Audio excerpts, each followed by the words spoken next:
We've got another Suzuki Jimny here. Now this one is a 4-door and they're really popular, but they're even slower than the 2-door. So if you have a 4-door Jimny coming and you really want some performance, then you need to supercharge it. Well, a little Jimny really needs a bit of get up and go. So when you hit it, now you've got some get up and go.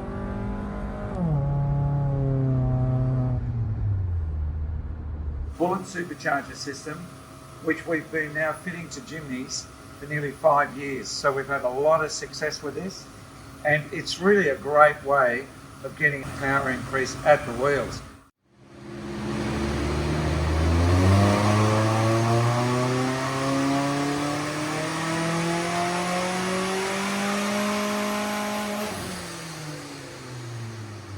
Now, this particular car did have fairly large tyres on it, but these is the maximum horsepower before and after the dyno. Again, even at the low RPM, we find we have quite a large torque increase, literally from 68 to 127, which is an 86% increase, which is terrific when you're driving a Jimny, because that's what you want, some of this low down torque. And our average torque increase right through the range is 58%. So the supercharger kit on the Jimny is a very, very effective way to go.